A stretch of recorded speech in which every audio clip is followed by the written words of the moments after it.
Sebelum melanjutkan, jangan lupa subscribe dulu, terima kasih. Bab 276, kamu akan mati. Saya Dong Yu dari geng pencari darah, kata wanita berpakaian ungu itu sambil menatap Jian Wushuang. Oh, Jian Wushuang melihat ke arahnya. Dong Yu telah mencapai alam kekosongan Yang dan ditemani oleh beberapa ahli dari alam kekosongan Yin. Kudengar kau membunuh King Ling dan King Hai dengan satu gerakan. Aku tahu kau kuat, jadi aku datang untuk mengundangmu bergabung dengan geng pencari darah kami, kata Dong Yu langsung. Oh. Jian Wushuang mengangkat alisnya dan segera bertanya, siapa pemimpin geng pencari darahmu? Pemimpin kita adalah Bloodseeker Xiao Gang. Semua orang di sekitar Devil Heart City mengenalnya, jawab Dong Yu dengan sedikit bangga. Setelah mendengar nama ini, Jian Wushuang menggelengkan kepalanya. Dia memiliki ingatan yang sangat baik, jadi dia sudah menghafal 1000 nama ahli teratas setelah membaca daftar tersebut. Jelas, tidak ada yang bernama Xiao Gang.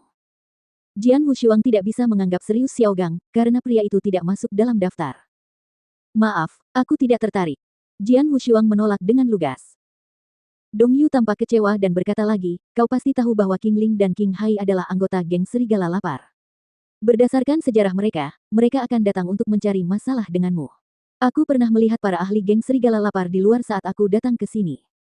Jika kau ikut denganku, kau mungkin punya kesempatan untuk bertahan hidup. Atau, kau akan mati begitu kau melangkah keluar.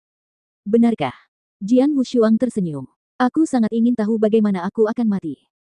Karena kamu sudah memutuskan, aku tidak perlu membujukmu lagi. Sampai jumpa. Dong Yu segera pergi bersama orang-orangnya. Kau seharusnya menerima undangannya, kata pelayan itu. Dia benar. Geng Serigala Lapar cukup kuat di kota Devil Heart.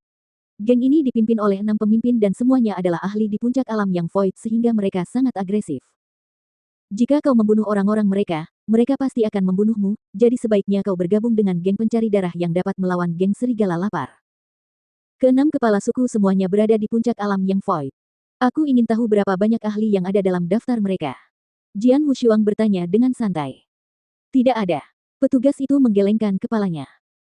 Mendengar itu, Jian Wushuang tersenyum tipis tanpa berkata apa-apa. Dia mengeluarkan sebotol anggur dari cincin interspatialnya dan minum sendiri.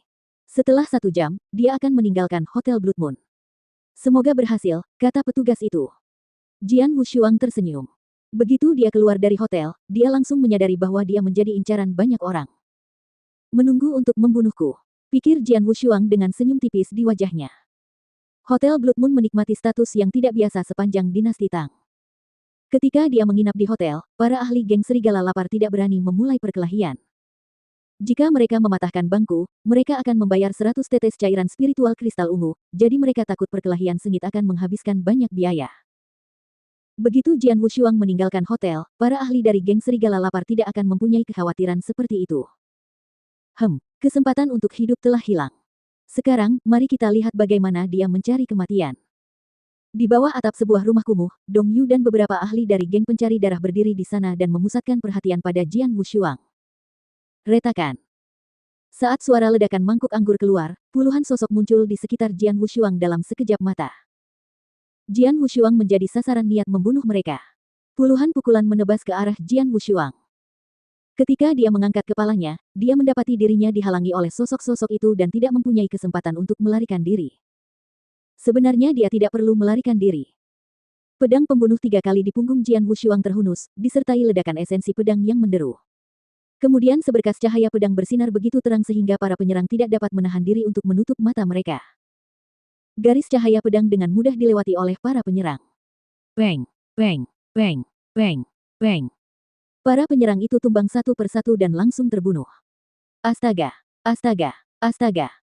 3 ledakan suara itu menembus udara, seolah-olah menyatu menjadi satu. Jian Wushuang menyipitkan matanya dan tiba-tiba melangkah mundur. 3 hantaman baru saja melewatinya, menghantam tanah, dan langsung meledak. Jian Wushuang menemukan bahwa ini adalah 3 anak panah tersembunyi. Dengan cairan hitam di ujung anak panah ini sangat beracun. Hehe, pintar sekali. Jian Wushuang tersenyum tipis dan langsung menghilang. Saat berikutnya, boom. Seperti sebuah bom, sebuah sosok menghantam tanah dengan keras di tengah jalan.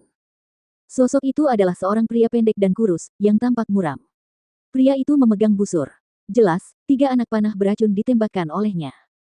Hanya ini yang bisa kau lakukan. Ada lagi. Itu suara Jian Wushuang. Ledakan. Di belakangnya, void tiba-tiba terbelah dan kapak raksasa yang berkobar api menebas ke arah Jian Wushuang. Seorang ahli di puncak alam void yang masih perlu menyerang secara diam-diam. Jian Wushuang tersenyum tipis dan berbalik untuk menghalanginya. Peng!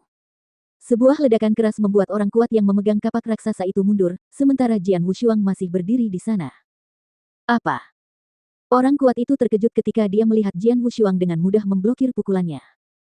Dia, pemimpin ke-6 geng serigala lapar. Dong Yu dan ahli geng pencari darah lainnya terkejut. Puncak alam Void Yang, kau pasti ketua geng serigala lapar. Jian Wushuang menatap ke arah orang-orang kuat itu dengan tatapan dingin. Geng serigala lapar milikmu benar-benar hebat. Tapi maaf, kau membuat orang yang salah marah.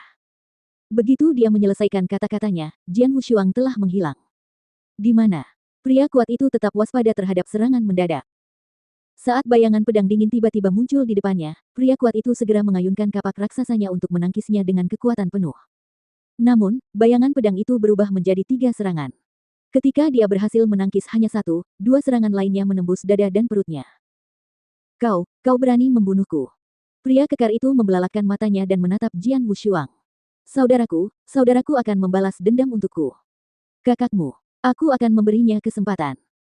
Jian Wushuang menyunggingkan senyum dingin, sekejam pisau.